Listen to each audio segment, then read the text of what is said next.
ہر قسم کی حمد و ثنا تعریف کبریائی کے لائق اللہ سبحانہ و تعالیٰ کی ذات ہے کہ جو رب میری اور آپ کی زندگی کا بھی مالک ہے اور موت کا بھی مالک ہے،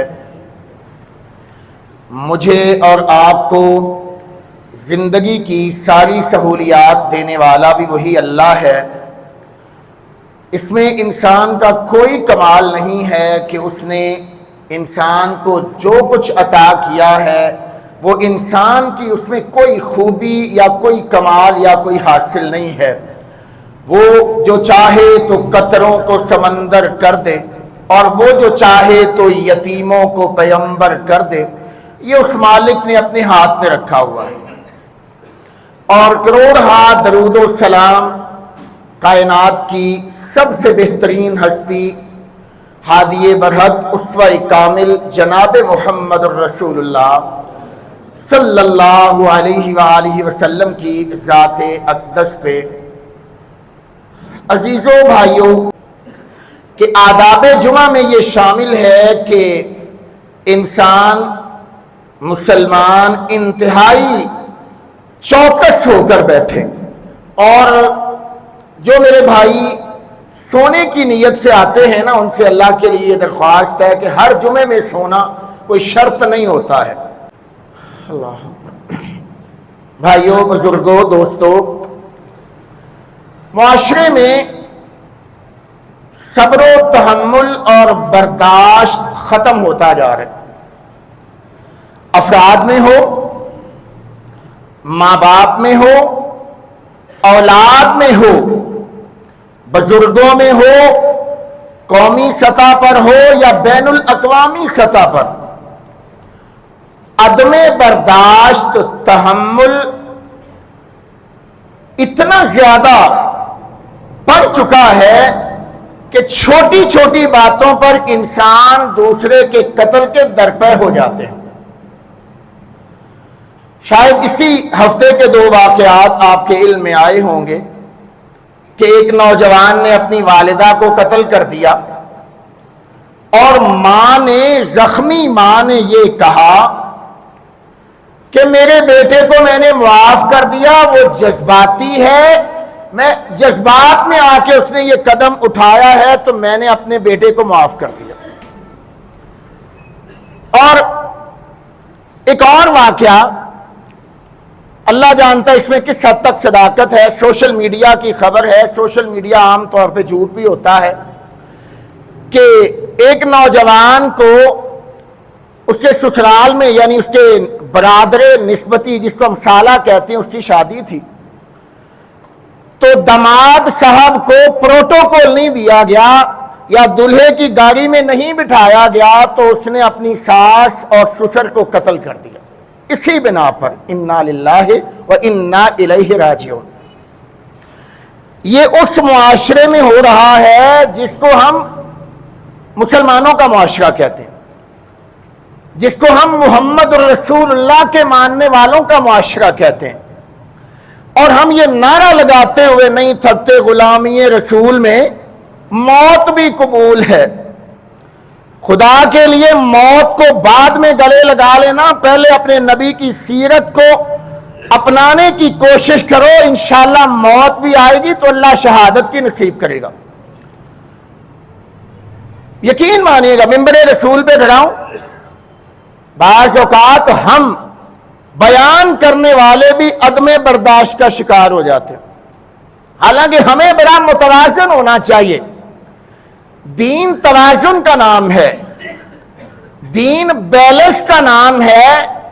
جہاں پہ توازن ختم ہوا وہاں پہ ہم حق بیان نہیں کر سکتے، اور دین میں ہمیشہ جہاں مسلک آ جائے گا کہ میرا مسلک یہ کہتا ہے، وہاں توازن نہیں رہ پائے گا۔ اللہ اکبر۔ محمد الرسول اللہ صلی اللہ علیہ وآلہ وسلم طائف میں تشریف لے جاتے ہیں۔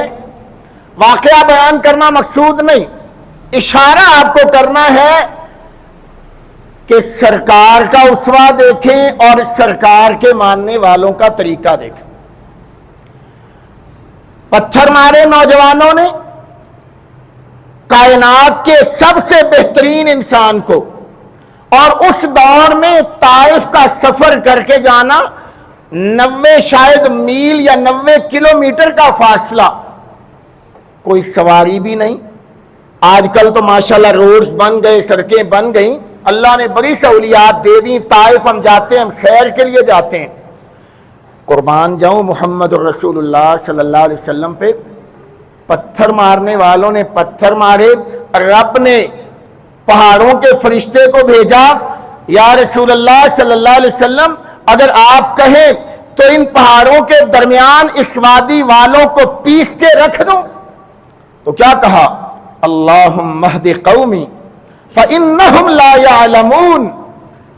نہیں نہیں نہیں، آج نہیں، کل ان کی اولاد میں سے ضرور ایسے لوگ پیدا ہوں گے جو اللہ کے کلمے کو بلند کریں گے، جو اللہ کی توحید کے کلمے کو بلند کریں گے۔ پتھر کھا کے بھی محمد الرسول اللہ صلی اللہ علیہ وسلم نے بد دعا، بولیے بد دعا، بلکہ دعا دی۔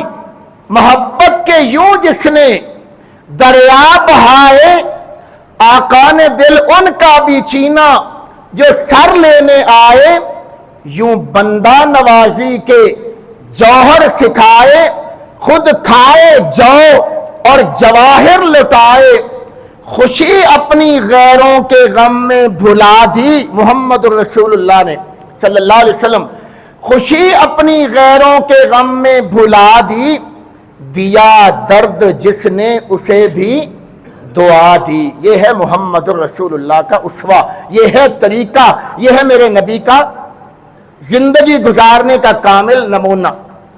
آج ہم چھوٹی چھوٹی باتوں پہ دل گرفتہ ہو جاتے ہیں، اپنے بیلنس کو انتہائی غیر متوازن سمجھ لیتے ہیں، اور ہم سمجھتے ہیں میرے تے غصے تو قابو نہیں ہوتا، غصے پہ قابو نہیں ہوتا۔ میں قربان جاؤں محمد الرسول اللہ، حکمت و دانش کے سردار، اور حکمت و دانش اللہ کی قسم محمد الرسول اللہ پہ بس ہو گئی ہے صلی اللہ علیہ وسلم۔ ایک صحابی آگے کہتا ہے یا رسول اللہ مجھے نصیحت کیجئے۔ سارے ماشاءاللہ نمازی بیٹھے ہو، دیکھیے گا یہ کہیں مولوی میں تو موجود نہیں ہے یہ خامیاں، اگر ہیں تو الحمدللہ میں حاضر ہوں، لیکن اچھے انداز سے ساتھ رسول اللہ صلی اللہ علیہ وسلم سے بعض اوقات لوگ ایسے انداز سے آگے بات کرتے، حضور اس کو ہی برداشت کرتے۔ توجہ کیجیے، حضرت انس رضی اللہ تعالیٰ عنہ فرماتے ہیں میں حضور کے ساتھ تھا، ایک جانگلی پینڈو ان پڑھ بندہ آیا، آ کر اس نے ایک موٹی سی چادر نبی صلی اللہ علیہ وسلم کے گلے میں ایسے ڈال دی، کھینچنے لگا، حضور کے نشان پڑ گئے، نبی علیہ السلام نے چھڑوایا تو کیا کہتا چھڑوانے کے بعد؟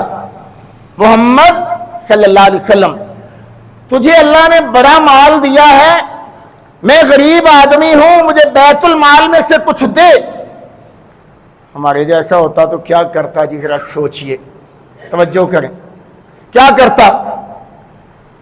حضرت انس سے کہتا اس کو پہلے پڑھ کے ادب سکھاؤ، اور رسول اللہ کا ادب کرنا فرض ہے، رسول اللہ صلی اللہ علیہ وسلم کا ادب احترام فرض ہے۔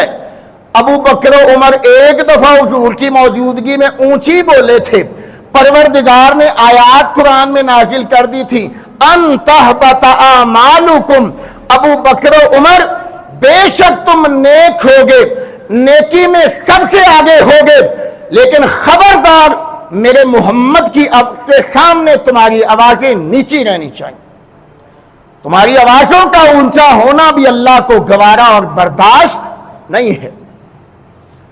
کیوں جی؟ وہ محمد الرسول اللہ صلی اللہ علیہ وسلم، نبی علیہ السلام مسکرائے، گلے میں نشان پڑنے کے باوجود مسکرائے، مانگنے کا طریقہ دیکھ لو خود ہی۔ کہا انس جاؤ اس کو لے جاؤ اور مال بیت المال میں سے جو یہ مانگتا ہے اس کو دلوا دو۔ آج کل کے حکمرانوں کو سامنے رکھو اور یہ سین بھی سامنے رکھو، ادب برداشت۔ اللہ کی ایک صفت ہے علیم حلیم، اللہ تحمل والا ہے، برداشت کا رکھنے والا ہے۔ اگر اللہ تحمل والا نہ ہوتا تو اللہ کی قسم آپ اور میں دنیا میں بچ ہی نہ پاتے۔ قرآن میں نے 4 مقامات نوٹ فرمائے کہ اللہ نے کہا اپنی اس صفت حلم کو اللہ نے بیان فرمایا۔ اللہ نے فرمایا علیم حلیم، اللہ علم والا بھی ہے اور تحمل والا بھی ہے۔ بولیے اللہ علم والا بھی ہے، اور علم والے سے کیا مراد؟ اللہ میری اور آپ کی خلوت کو بھی جانتا ہے، جلوت کو بھی جانتا ہے۔ اللہ میری تنہائیوں سے بھی واقف ہے، اللہ میری مجلسوں سے بھی واقف ہے، اللہ میری راتوں سے بھی واقف ہے، اللہ میرے صبح سے بھی واقف ہے، اللہ میری شاموں سے بھی واقف ہے، اللہ کو سارے میرے گناہوں کا پتہ ہے۔ کیا کہتا ہے؟ مجھے سب پتہ ہے، لیکن اس کے باوجود بھی میں کیا ہوں؟ حلیم، میں تحمل والا ہوں، میں برداشت کرتا ہوں۔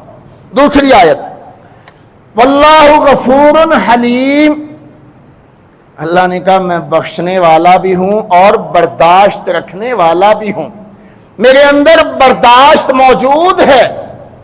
تیسرا مقام واللہ غنی حلیم، اللہ کہتا مجھے دنیا والوں میں سے کسی کی کوئی پرواہ، اللہ کو دنیا والوں میں سے کسی کی کوئی پرواہ، اللہ غنی ہے، اللہ الصمد ہے، اللہ کسی کا محتاج نہیں ہے۔ اس کے باوجود وہ کہتا ہے میں کسی کا محتاج نہیں ہوں، پھر بھی میں تجھے برداشت کرتا ہوں۔